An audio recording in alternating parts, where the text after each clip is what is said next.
बिस्मिल्लाहिर्रहमानिर्रहीम। अस्सलाम वालेकुम। अमेरिका ने ईरान को वार्निंग जारी की है, आप हमारी रेड लाइन क्रॉस करने के लिए जा रहे हैं।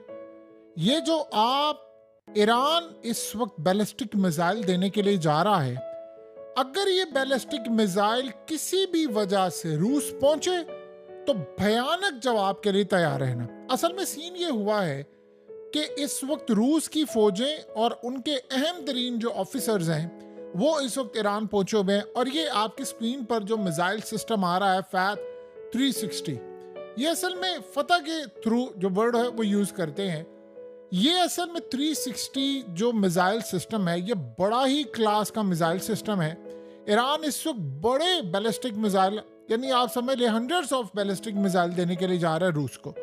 अभी सारी सूरत हाल के अंदर सबसे ज्यादा इंटरेस्टिंग मामला ये है कि ये जो मिसाइल सिस्टम है इसकी रेंज है 120 किलोमीटर और वॉर हेड जो है वो 150 किलोग्राम ले जाकर मारने की सलाहियत रखता है। ये परफेक्ट है यूक्रेन के अंदर तबाही मचाने के लिए। रूस ने इसको चेक किया, उनके एक्सपर्ट्स आए तो उन्होंने पुतिन को जाकर कहा कि ये जो जंग हम लड़े हैं इसके लिए हमें बॉर्डर की साइड से जिस मिसाइल सिस्टम की जरूरत है वो ये है और ये क्लास के रिजल्ट्स देगा। अमेरिका के असल में यूक्रेन के अंदर और रूस की साइड पर वहां पर यानी आप ये सोचिए जो भी ये रूस के इलाके में गए हैं उन जगहों पर अमेरिकी फौजी हैं। अब ये यूक्रेन के जिस इलाके को रूस ने कैप्चर किया है ये वहां पर डिफेंस सिस्टम लगेगा और वहां से पूरी तरह मिसाइल और ये चीजें तबाह करके यानी पूरी तरह शॉर्ट रेंज के लिए जबरदस्त है। और असल में अब ईरान इनको देने जा रहा है बैलिस्टिक मिसाइल। ईरान के जो बैलिस्टिक मिसाइल है आप इंटरेस्टिंग सूरत हाल देखेंगे। अब जानते हैं कि ये कहां पर अमेरिका के खिलाफ और इसराइल के खिलाफ इस्तेमाल हुए हैं और रिजल्ट आया है 100%। अब आप थोड़ा सा गौर करें तो आपको कुछ समझ आएगी कि कई बार रिसेंटली इस्तेमाल हुए हैं। जी हाँ, ये यमन ने इस्तेमाल किए थे बैलिस्टिक मिसाइल। और रूस, हमें ये लग रहा है कि ये जो जंग छिड़ी हुई है ये रूस उसको मॉनिटर नहीं कर रहा। पूरी दुनिया की इंटेलिजेंस एजेंसियां और फौज इनकी रिपोर्ट्स बनाती हैं कौन सा डिफेंस सिस्टम है कौन सा नहीं। अब ये असल में जो डिफेंस सिस्टम है या ये जो बैलिस्टिक मिसाइल जो ईरान के ये यमन ने इस्तेमाल किए हैं और यमन के बैलिस्टिक मिसाइलों का जो इस वक्त समझ रहे आउटकम आया है वो इतना आया है कि पूरे साल में अमेरिका के, इसराइल के, यूरोप के तोते उड़ गए और वो इनका कुछ कर नहीं सके।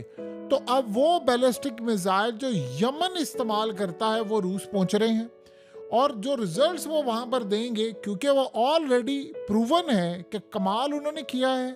यानी रूस के अंदर जब वो जाएंगे तो अमेरिका के साथ वो करेंगे। अमेरिका को ये जो इंटेलिजेंस इंफॉर्मेशन है ये इसराइल ने दी है।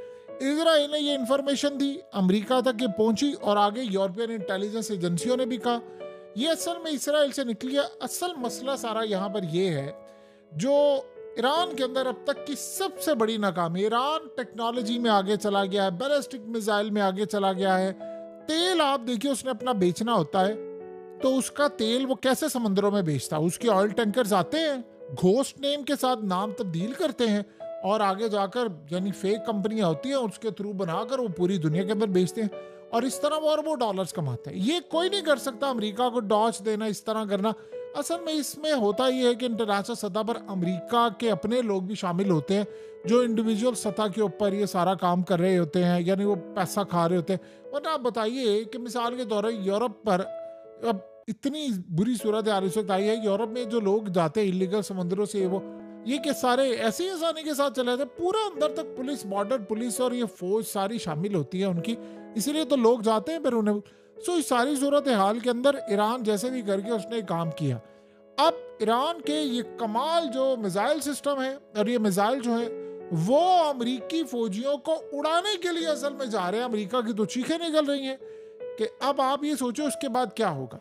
उसके बाद ईरान को सबसे ज्यादा इस वक्त किसी चीज की अगर जरूरत है तो वो जाहिर सी बात है पैसा होता है। वो पैसा उनको अच्छी खासी जरूरत है। देखिए गैस है ईरान के पास, तेल है ईरान के पास। दुनिया में दो चीजें कोई भी मुल्क खुद कफील हो जाए इन दो चीजों में खाली तो उससे बेहतर कोई मुल्क हो नहीं सकता, चाहे उसके ऊपर माशी 1000 पाबंदियां। अब ईरान के ऊपर 1000 पाबंदियां, रूस के ऊपर 1000 पाबंदियां। अब ये असल में दुनिया की बन चुकी है जरूरत। ये अगर पाकिस्तान में जो तेल आ रहा है ये 60% के करीब अब गालिबन आने वाले वक्त के अंदर आपको नजर आएगा, तेल हम ईरान से लेकर आ रहे स्मगल करके, और उसका आवाम को फायदा नहीं है, चंद लोग बैठे ऊपर पैसा कमा रहे। आप इमेजिन कर लें कि अगर ये अवाम को जाकर सस्ता मिल जाए तो हमारे मुल्क में 25 करोड़ लोगों का फायदा हो जाए, लेकिन कोई सस्ता तेल देने को तैयार नहीं है। और फायदा कौन कमा रहा, पैसा कौन कमा रहा है, आप सबको पता है। अब अगर हम रेगुलर ईरान से तेल ले लेते तो हमारी तो लॉटरी निकल आती, हमारा तो मुल्क सुधर जाता। हमारे अपने पास इतना तेल है, लेकिन हमने कभी अमेरिका आ जाता, कभी कोई ताकत आ जाती है, हमने किसी के डर से कभी तेल निकाला नहीं। सो अब आप यहाँ से अंदाजा कर ले रूस को क्या कमी है। ये इतनी पाबंदियां जब लगी है तो रूस को कोई परवाह नहीं थी। अमेरिका ने असल में ईरान को कहा है कि तुमने ये काम किया तो नतायज भुगतने के लिए तैयार है। अब वो नतायज क्या है ये याद रखिएगा, वो नतायज ऐसे नहीं है कि अमेरिका ने ईरान के ऊपर पाबंदियां लगानी, अमेरिका ने ईरान के ऊपर स्ट्राइक की राह हमवार करनी है। वो इस तरह अमेरिका करेगा, ये याद रखिएगा। अमेरिका ने करना ये है कि जब ये वहां पर जाकर बैलिस्टिक मिसाइल, असल में कुछ अरसा पहले ईरान के जो मिसाइल थे वो गए हैं रूस, उन्होंने वहां पर जाकर उधम मचा दिया, और जो यमन ने किया वो भी उधम मचा दिया।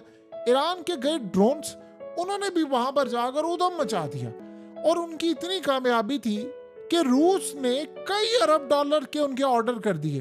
अब आप सोचें, अरबों डॉलर्स का ईरान को ऑर्डर मिला है तो उसकी तो मईशत आसमान पर जाएगी। और वो अरबों डॉलर्स रूस कमाता कैसे है? रूस तेल दे रहा है, किसको देता है? वो भारत को देता है, वो हथियार देता है, डिफेंस सिस्टम देता है, चीजें देता है, वो पूरी दुनिया के अंदर सप्लाई कर रहा है। और दूसरी सबसे बड़ी बात यह है कि देखिए रूस को कोई गंदम इंपोर्ट करने की जरूरत नहीं, वो ऑर्गेनिक वो चीजें सब कुछ वो वहां पर बनाते हैं तो वो खाते हैं, उनको वहां पर सारा कुछ मिल जाता है, तो उनको तो जरूरत नहीं है।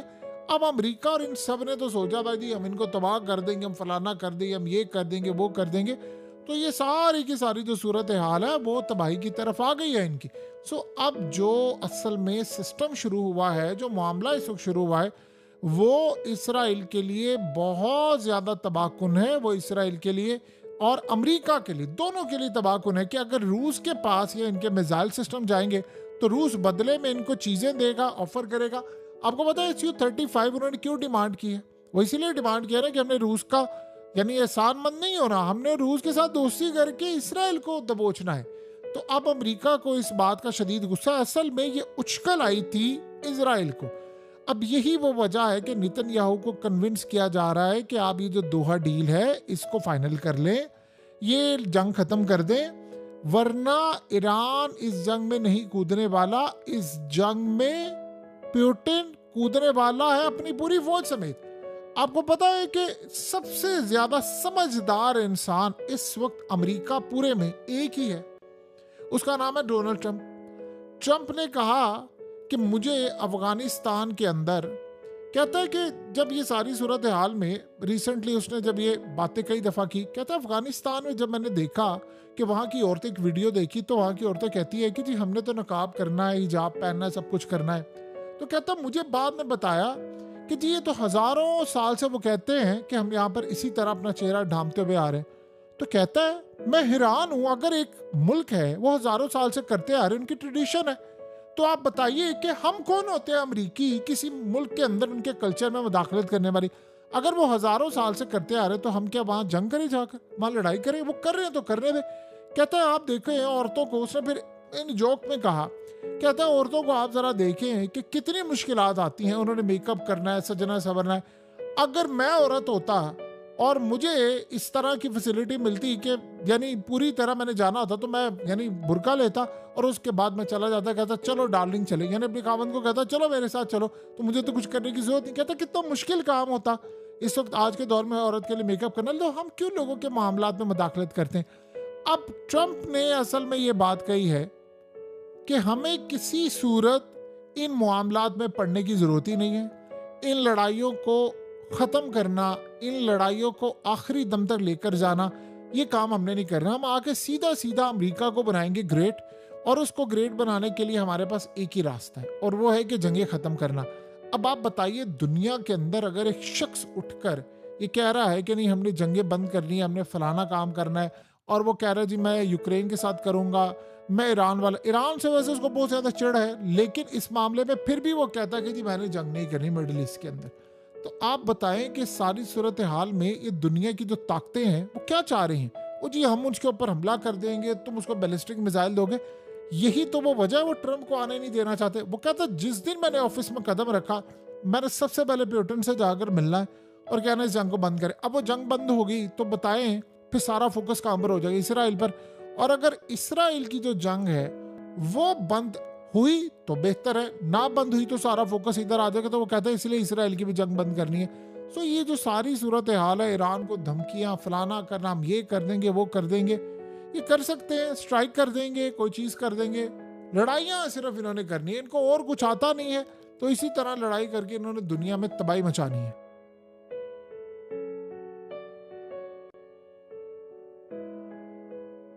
हकीकत टीवी को सब्सक्राइब करना मत भूलें, वीडियो को लाइक करें, शेयर करें और कमेंट सेक्शन में अपनी राय का इजहार जरूर करें।